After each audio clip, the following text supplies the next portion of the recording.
Bonjour à toutes et à tous, chères flammes, chers êtres en chemin d'éveil. Dans ce podcast, je vais vous parler des énergies 2025 pour les flammes jumelles et comment les accueillir au mieux. J'ai vu circuler une publication sur Facebook que j'ai trouvée assez sympa, où il s'agissait de se souhaiter et de souhaiter aux autres des vœux commençant par la première lettre de son prénom. Alors, en ce qui me concerne, donc je suis Laure. Je souhaite à toutes et à tous, pour 2025, d'éclairer la lueur de votre lanterne intérieure d'une magnifique et douce lumière. Je vous souhaite d'inspirer la loyauté, de vivre pleinement votre liberté. Et je vous souhaite de recueillir un tas de louanges, et tout cela en suivant votre ligne de vie.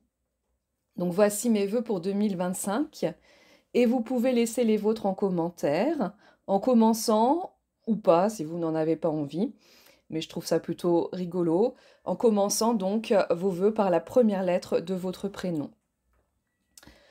Euh, Donc voilà, je ferai suivre au cours du mois de janvier une méditation pour accueillir au mieux cette année 2025. Et toujours, si vous avez besoin de faire un point sur votre situation et d'être accompagné pour manifester de belles choses, eh bien, je vous invite à réserver une consultation avec moi. Mon adresse mail est en barre de description. Et vous pouvez aussi avancer en autonomie pour épurer vos mémoires. Je vous propose d'opter à ce moment-là pour le programme Liberté sur Podia que j'ai créé. Et j'ai eu quelques retours très positifs sur les effets de ce programme. Donc n'hésitez pas à profiter de ce programme qui est, selon moi, très puissant, efficace, en tout cas qui fait du bien, qui permet vraiment d'aller libérer des mémoires profondes. Euh, et tout cela aussi, je le mets en barre de description. Et en ce moment, il y a une réduction jusqu'au 31 janvier. Alors pour l'année 2024, le bilan, ça a été une année très riche en événements, aussi bien heureux qu'éprouvants. Et en 2024, en tout cas en ce qui me concerne, ça a pas mal remué pour moi. Il y a toujours eu ce fameux travail d'épuration. Je crois qu'on n'en a jamais vraiment fini avec ça. Mais aujourd'hui, pour ma part, j'accueille cela avec presque de l'amusement, du plaisir, et les épreuves ainsi se transforment en tests de foi et en dépassement de soi. Donc c'est vraiment une perception différente aujourd'hui que je porte sur ces fameuses épreuves, ces fameux tests de la vie. Et cette façon de voir les choses, en fait, fait que on aborde les choses différemment et que les épreuves, on les passe beaucoup mieux si on les regarde euh, avec ce regard-là, donc un regard plus positif, un regard d'accueil. On peut considérer le commencement de cette année 2025 comme un renouveau, nous permettant d'aborder notre parcours sous de meilleurs auspices. Et donc il s'agit avant tout de porter, selon moi, un regard différent sur les parcours flammes jumelles. Si vous avez regardé ma dernière vidéo, donc celle qui terminait l'année 2024, j'ai fini dans la conclusion de cette vidéo. Je vais la mettre en lien parce qu'elle a été peu regardée au final et je pense qu'elle était quand même assez éclairée, assez intéressante.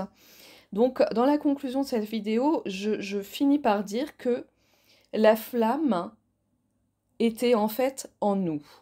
C'est quelque chose, une guidance que j'ai eue depuis un certain moment et que je continue de transmettre parce qu'elle me semble vraiment très importante et fondamentale de ces parcours flammes jumelles. Et donc, cette guidance, elle vient nous dire que on est détenteur ou détentrice de notre propre lumière, de notre propre lanterne intérieure.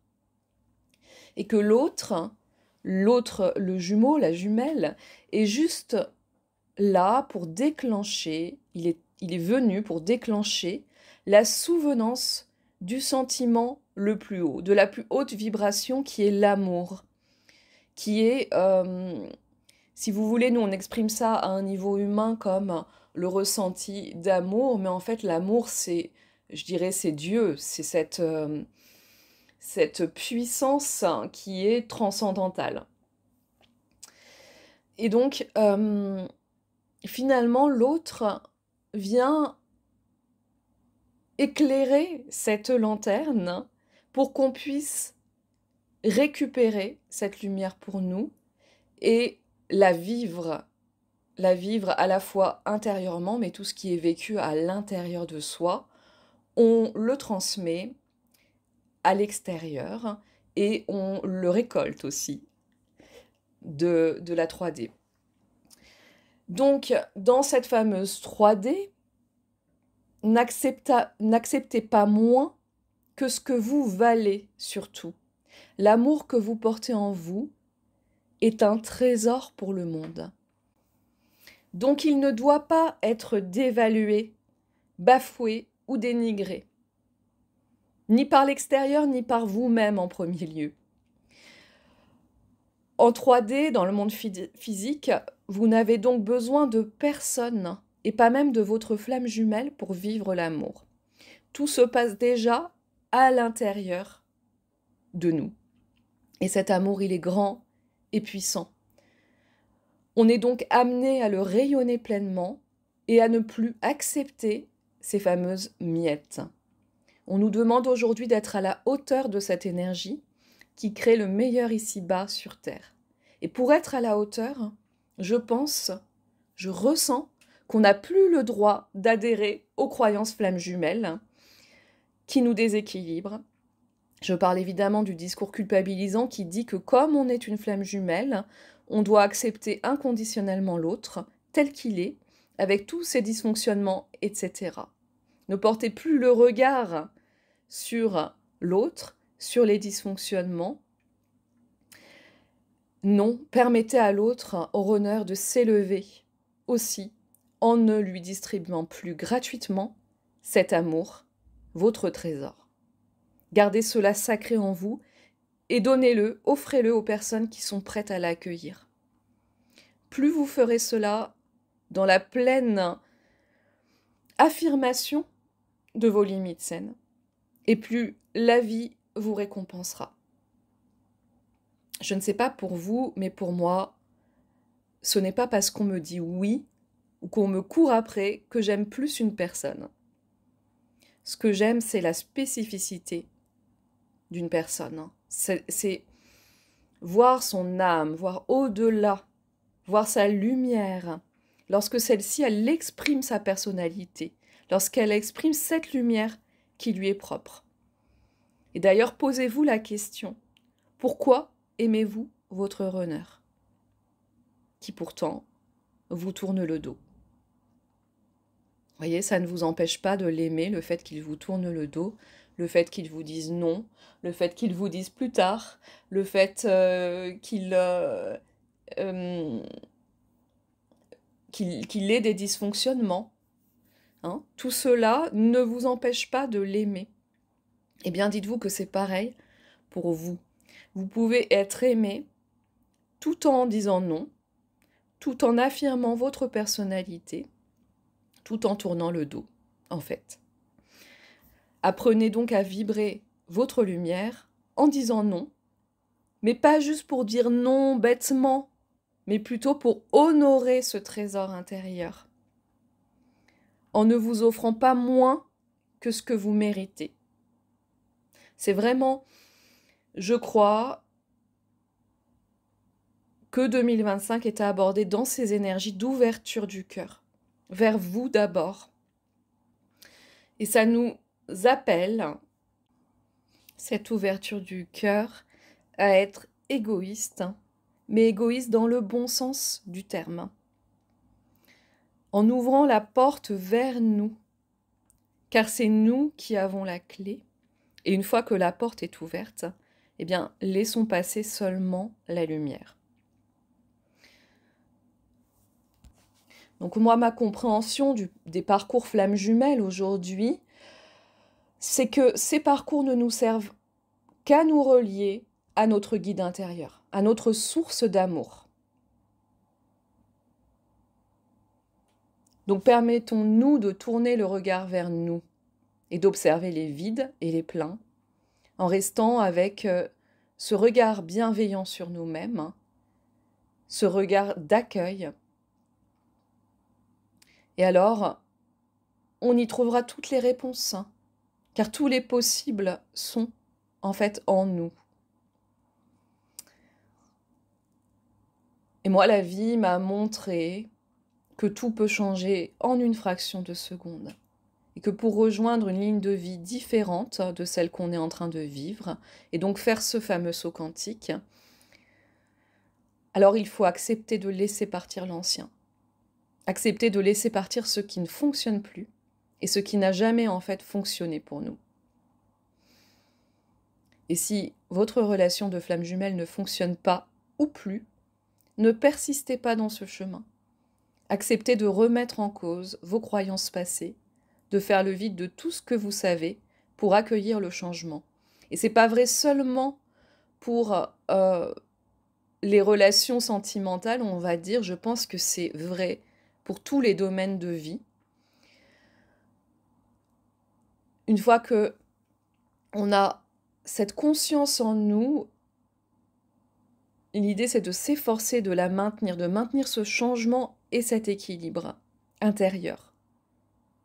Alors n'écoutez pas votre ego qui va tenter de vous protéger en vous ramenant vers vos anciens conditionnements et choisissez de prendre des risques, de faire les choses différemment, de faire des choix dictés par le cœur, par l'enthousiasme, par la joie.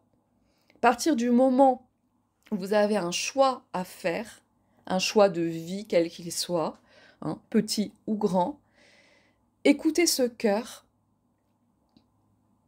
écoutez si ça vibre l'enthousiasme, l'optimisme, la joie, ou si au contraire, eh bien, vous allez vous réfugier dans des choses que vous connaissez mais qui ne fonctionnent pas. Voilà. Je vous assure que c'est ainsi qu'on réussit dans la vie. J'ai compris ça lorsqu'on se sert de ce qui nous fait peur, de ce qui nous semble risqué, mais qui à la fois nous met en joie pour avancer. Et maintenant, moi, j'ai choisi, et je le réaffirme pour 2025 un peu plus encore, j'ai vraiment choisi de porter mon regard vers ce cœur, vers ce que je ressentais intérieurement en joie, même si tout, en fait, dans la 3D, me dit que c'est risqué, que je ne peux pas aller vers ça, que oui, que ça risque de me mettre dans une situation compliquée, etc. Si à l'intérieur de moi, je ressens un enthousiasme, un désir, une joie, que malgré tous les avertissements de la 3D, je ressens quand même ce besoin, cette envie d'y aller parce que c'est comme ça, parce que je sens que c'est comme ça et pas autrement qu'il faut faire, et bien maintenant, je décide d'y aller. Et je vous invite à faire pareil parce que pour moi, ça réussit vraiment énormément. La peur de l'ego, c'est en fait une illusion. C'est une sécurité qui nous freine et nous retient dans une zone qui est certes confortable, mais qui nous fait stagner. Alors, suivez votre intuition guidée par la joie du cœur et faites des choix à contre-courant dans le sens où vous n'auriez jamais agi ainsi raisonnablement. En fait, ces choix à contre-courant sont exactement ce dont vous avez besoin pour vibrer sur votre fréquence pleine et entière.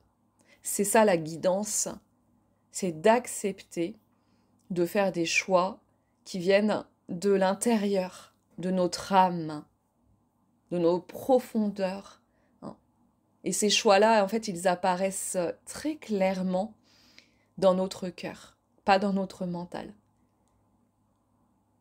C'est vraiment se relier à ce sentiment de joie intérieure, ce désir me met en joie. C'est que Mon âme, elle va être heureuse dans ce désir. Elle va s'épanouir. Alors voilà, chère flamme, je peux vous dire que ces mots, je les ai écrits en écriture totalement guidée. Ça ne vient pas de mon petit moi égotique. Et je ne savais absolument pas ce qui allait apparaître avant de me mettre à écrire. Mais le stylo a vraiment coulé tout seul. Alors n'en faites pas quelque chose de mental. Imprégnez-vous simplement de cela et retenez ce qui est bon pour vous dans cette guidance. Hein. Voilà, laissez apparaître ce qu'il en reste en fait. Alors soyez bien attentifs, je ferai suivre un soin puissant au cours du mois de janvier pour accueillir cette année. Donc n'oubliez pas de vous abonner pour avoir les infos, parce que je mets les infos dans la section communauté. Et donc pour avoir ces infos, il faut être abonné. Je prépare aussi de nouveaux projets pour sortir un peu plus de ce que je perçois à présent comme la matrice flamme jumelle. Donc, ce qui ne veut pas dire qu'il faut tout mettre à la poubelle hein, de ce concept. Je ne crois pas, mais par contre, effectivement, accepter de porter un regard différent, un regard évolutif sur ces parcours. Donc, je vous parlerai mieux bientôt de mes projets. Et donc, accueillez au mieux 2025. Je vous souhaite une très belle année, une année magique, une année où on finira le bilan de cette année en disant que il n'y a pas eu d'épreuve, que tout était positif pour nous, que tout était, comment dire, tout nous a permis d'avancer, d'évoluer dans cet éveil, et que ça, c'est vraiment fabuleux et magique. Je vous remercie de votre écoute et je vous dis à très bientôt.